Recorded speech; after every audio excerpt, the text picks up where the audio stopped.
and welcome back to the Demented Librarians YouTube channel. I'm so happy to have you with me today.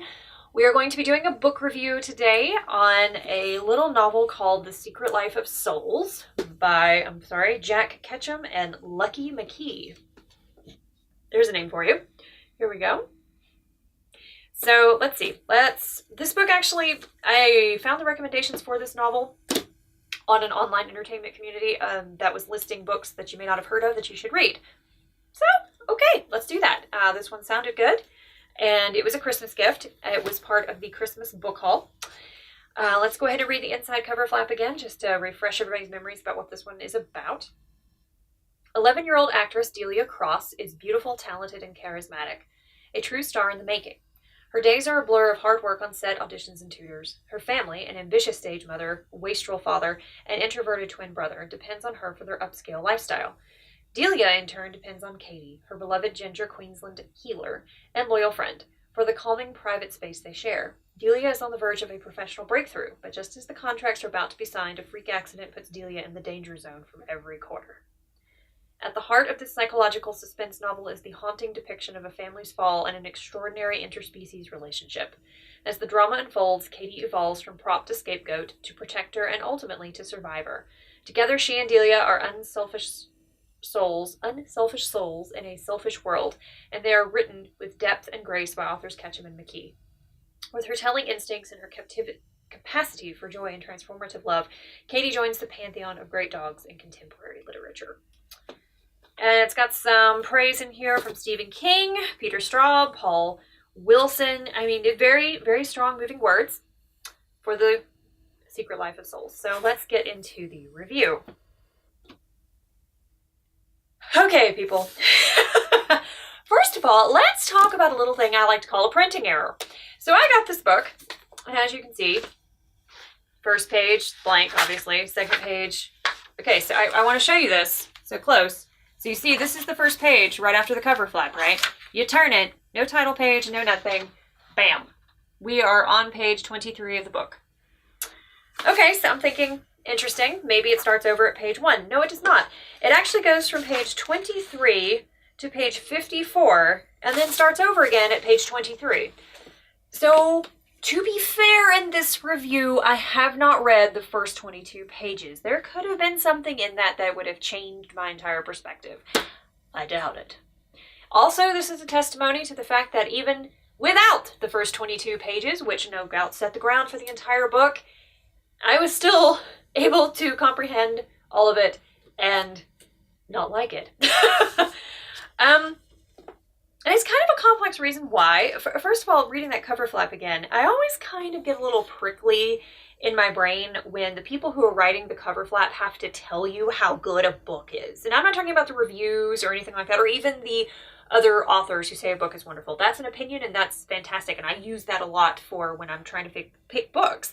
But they are written with depth and grace, and the telling instincts and capacity for joy, etc. She joins the pantheon of great dogs in contemporary literature. I mean, pantheon of great dogs. Okay. All right. Well, let's talk about the first issue, other than the printing error that I had with this book. There's a little thing in writing called show versus tell. Show is when you are in a character's head and they are experiencing something for the first time and it is as new to them as it is to you, but it's showing you what the character is experiencing. So it's not telling you, which would go something like this, wherein the book, without any sort of dialogue or other structure, would simply be telling you, Dave went to the store. He bought some apples when he went home. Okay. That's telling me, showing me would be like, Dave walked into the store. He smelled the fresh produce. He avoided the screaming child. It's what he does and how he does it and the interactions he has there, maybe some conversation about it and that sort of thing. There's all kinds of ways of showing experience in a book. Two characters can talk. It can be done with perspective. It can be done with multiple perspectives. Lots of ways to show versus tell. This book told me a lot of things that were happening. Didn't show me, it just told me. Now, which I didn't care for, especially because one of the things it just sort of told me was a very pivotal moment of the book. There's an incident with a light in a dollhouse, which you think is going to be some sort of supernatural occurrence, and it turns out, spoiler, there's going to be spoilers in this review here and there. Turns out not to be. It turns out to be a ignition source for a fire that has actually been sort of a prank set up by the brother. That's told to you. It's not really shown exactly. When it is shown through the perspective of, go with me here, the dog, Katie, who has a perspective in this book. Now, I like dogs. I have a dog. I love dogs. I like animals. Love animals. I have no issues with this.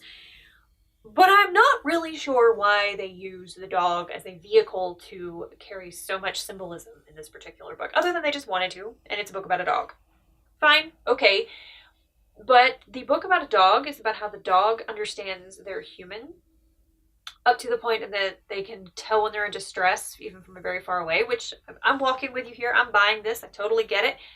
But then after the incident, the accident that happens to the girl, Delia, they're sort of mind joined, if you will, which again, okay, I can kind of understand this. Not really sure why they decided to go that way. It's a very interesting mechanism to show a character's growth point. She could have had a near-death experience that would have done it without necessarily having the dog involved.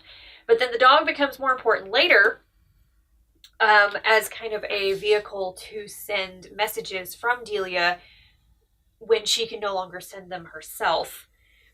Which, okay, that's an interesting turning point. Basically, her ghost inhabits the dog.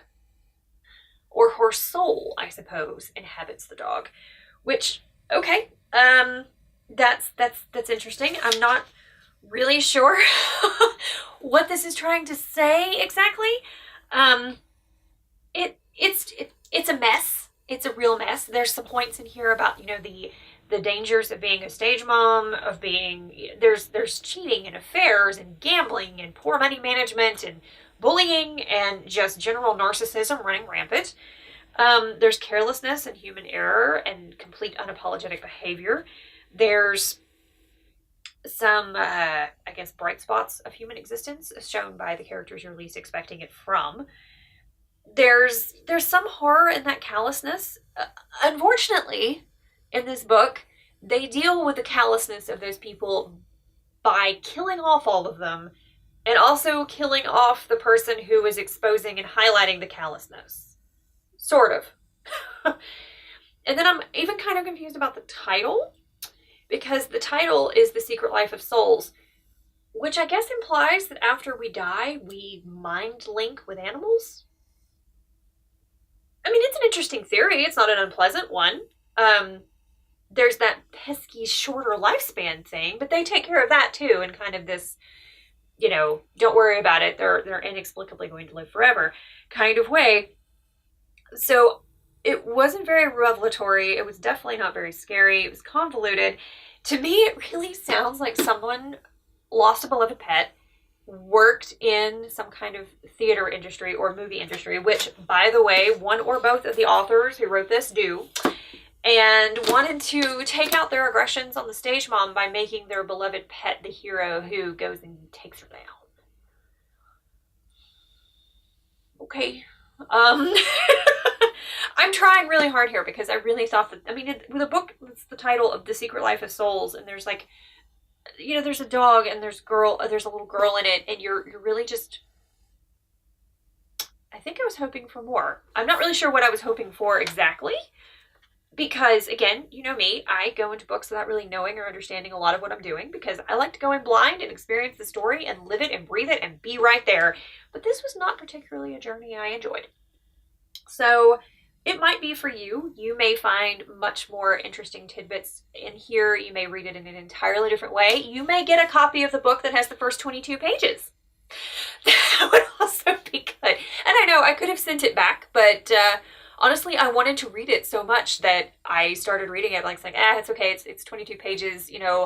I will read this, and then, I can get a copy that has the full thing or whatever. Well, no, I don't think I'm going to be getting a copy with the full first 22 pages. If it actually even exists, I don't know. All of them may be like this. So buyer beware. When you're buying the book, make sure you can actually see it in person and physically pick it up, because if not, you may also get a book that only has this missing 22 pages. Anyway, there you go. So I, you know, a top hat. It wasn't the worst thing I've ever read. It wasn't even the most confusing or convoluted or dry or dull thing I've ever read. There were definitely moments of sincere humanity in here, but it definitely lacked something. It kind of left a bad taste in your mouth. I don't know. That's all I can say about that. That's all I will say, because, you know, I like to be a channel of good things and positivity, and these reviews, I just try to be honest. So anyway, that is The Secret Life of Souls by Jack Ketchum and Lucky McKee. If they did lose a pet, I'm very sorry. I'm very sorry. And what a wonderful tribute to her memory. If the dog is based on something that is real. I don't know that for the case, but maybe. That could have been in the foreword in the first 22 pages that I don't have. Completely hand to God. It might have been. So there you have it. The Secret Life of Souls book review. Thank you so much for being with me on this slightly rambling journey of this review. And we will see you again next time. And for the love of story, keep creating and keep being you.